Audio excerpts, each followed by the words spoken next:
के अपन ने इसमें लाए हैं। सबसे पहले अपन ने मुद्दा रखा था अर्थसंकल्प शहरासाठी मालमत्ता कर आपण कुठल्याही प्रकारचा आपण टॅक्स वाढविलेला नाही सध्या।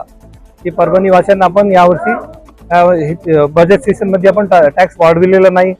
दुसरा, नागरिकांना जे सुविधा मिळण्याबाबत आपण 70 अशी स्कीम्स आहे जे ऑनलाईन आपण अवेलेबल केले जे प्रोग्राम आहे। त्यानंतर नवीन अर्थसंकल्प नागरिक घरोघरी कचरा जमा करण्यासाठी नियोजन केले जाईल। बायोमायनिंग द्वारे साठलेले जे कचरा शून्य करण्याचे ते आम्ही प्रयत्न करू। शासन मंजूर केलेले भूमिगत गटार योजना ते आता फ्लोट मध्ये ते टेंडर ऑनगोइंग मध्ये आहे आणि आम्हाला अपेक्षा आहे की लवकरात लवकर ते चालू होईल। आणि पाचवा जे म्हणजे सट्टा जे आहे 21.98 कोटी रुपये समांतर पाणी पुरवठ्यासाठी आपण दिलेला आहे। शहरवासी करता केंद्र सरकारच्या सहाय्यातून पीएमई योजनेमधून आपण सिटी बस चालू केलेली करण्याचा प्रयत्न करतात, ते होणार आहे।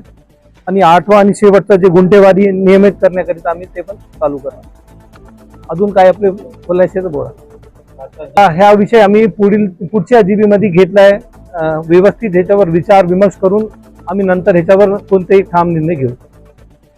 त्या बाबतीत आम्ही ते आता जे अगोदरचे प्रशासनाचा जे वेळ होता त्या वेळमध्ये ते सध्या नव्हता, स्टार्ट नव्हता। आता आम्ही जेव्हापासून पदभार घेतला त्या अनुषंगाने कमिशनर साहेबांना पण आम्ही संबंध घेऊन आम्ही एक निर्णय घेतला। आम्ही ते हेडला आम्ही पैसे टाकले आणि ते ऍक्टिव्ह पण झालेला आहे। बरेच प्रमाणे ते कुत्रे उचललेलेच आहे आणि त्याच्यावर जी शस्त्रक्रिया करायची होती ते पण केलेली आहे। जे विचारतं प्रथम तर मला ऐकू येत आहे करू फर्स्ट ऑफ ऑल इथे ऑडिट करून घेऊ आणि त्यानंतर तुम्ही हे प्रश्नावर मी तुम्हाला नक्की उत्तर देऊ। आजचे दिन आता चालू झालेले भया, थोडा वेट अँड वॉच करा। आम्ही प्रयत्न करत आहात की शहराचे जे विकास कामे आहेत त्याला आम्ही गती देऊन तुम्हाला नक्की तुम्हाला विजिबली तुम्हाला दिसेल, म्हणण्यापेक्षा तुम्हाला विजिबली दिसेल। परभणी शहराच्या सर्वांगीण विकासाच्या दृष्टीनं एक चांगला असा अर्थसंकल्प प्रशासनाने सादर करण्याचा प्रयत्न केलेला आहे। त्याला महापौर, उपमहापौर आणि सर्व सन्मान्य सदस्य यांनी आज सविस्तर चर्चा करून त्याबाबत मंजुरी दिली। याबाबत मी सर्वांचे प्रथमतः आभार मानतो। याच्यामध्ये प्रामुख्याने मी सांगू शकेन की आपल्याकडे ई बसेसची जी व्यवस्था आहे त्याच्या संदर्भात आपण केलेलं आहे। घनकचरा व्यवस्थापनासाठी काम केलेलं आहे, पाणी पुरवठ्यासाठी केलेलं आहे आणि परभणी शहर सारख्या मोठ्या शहरामध्ये आजपर्यंत अंडरग्राऊंड ड्रेनेज सिस्टीम जी नव्हती तर त्याच्यासाठी पण आपण तरतूद करून ते काम पण भविष्यात होईल या दृष्टीने आपण याच्यामध्ये हे केलेलं आहे। आणि प्रत्येक हेडमध्ये आपण तरतूद करून भविष्यात हेडच्या बाबतीत कुठल्याही अर्थसंकल्पीय अडचण येणार नाही या दृष्टीने एक सर्वांगीण विकासाचा अर्थसंकल्प सादर करण्याचा प्रयत्न प्रशासनाने केलेला आहे। याचा प्रस्ताव ऑलरेडी केंद्र शासनाकडे मंजूर आहे। आपल्याला 40 बसेस त्यांनी दिलेल्या आहेत।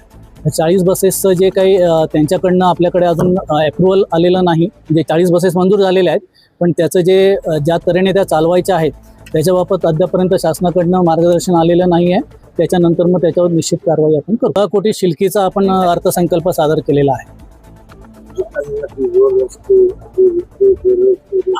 रोड रस्ते याच्यासाठी आपण भरीव तरतूद केलेली आहे।